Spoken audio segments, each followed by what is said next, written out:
Hello, my crafty friends. It's Michelle, the Southern Shell, and I am here today to start packaging up my items for this year's craft fair.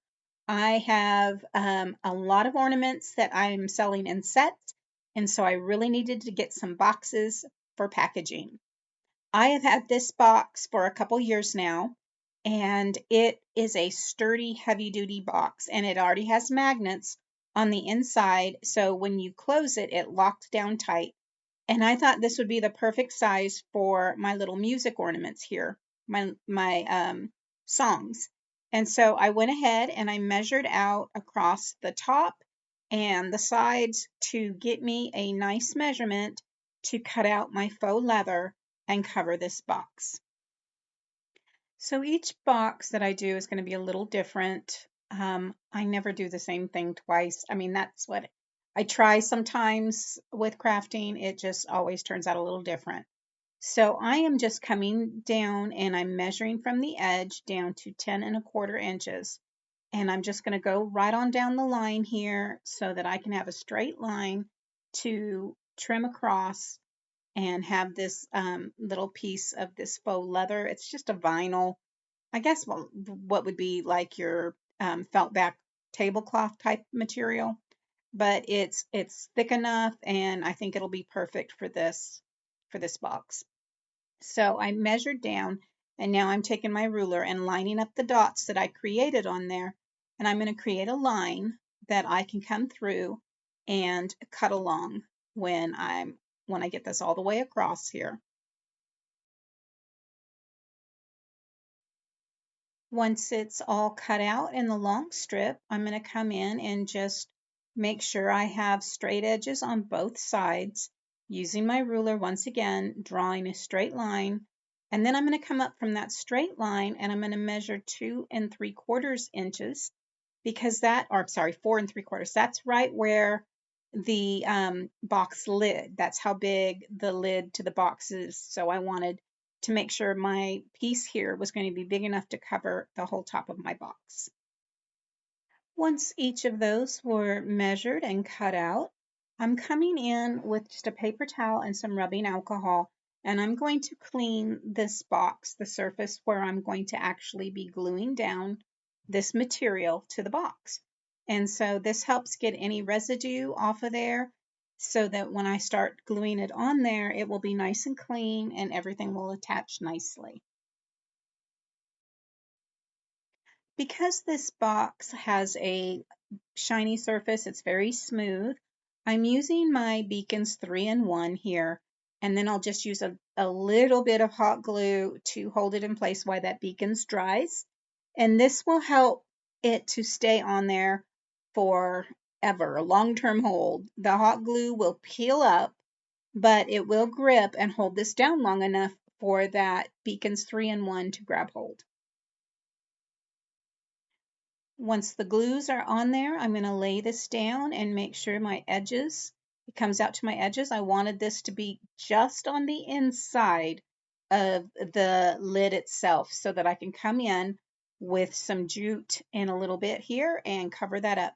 So I'm just rubbing it down, spreading that Beacons 3-in-1 glue all out underneath there, and then coming in and cleaning anything off of that little. So once they were all the sides were put on, I came in with my Beacons 3-in-1 again, and I made some dashes across the top. This is on the top of your box. And then I came in with my hot glue, and in between those dashes, I laid a little bit of hot glue on there. So the Beacons 3-in-1 takes a few minutes to set, and so I'm just using the hot glue in between there to hold that jute twine down. This is a braided jute twine, and it's about a 1/4 inch wide. And so I thought it was perfect to lay across the top and around the edges of this box. So I flipped the box over to the back side, and once again, that Beacons 3-in-1 dashes right along that edge there. And then I'm going to come right back in with the hot glue. I'm going to start with the beacons and I'm going to end with the beacons. And on the center part of those in between the dashes, I'm going to lay the hot glue down, and that will give my braided jute here a great area to grip on and it will be on there for a long time. Now I went ahead and I came in to the sides and I did the same thing with the Beacon 3-in-1 and the hot glue. And so I did this on the front, the back, the top, and the bottom. And once that was all dry, I went ahead and admired my handiwork.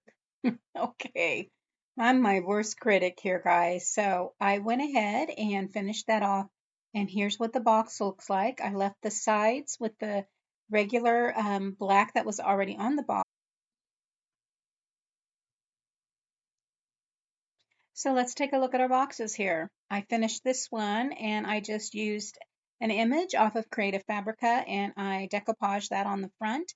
And this one has all of my Christmas story ornaments in it. I used a jute twine to tie down in the front there, and I was debating on which would be better for this box. The music ornaments I had intended for the new box or the nativity.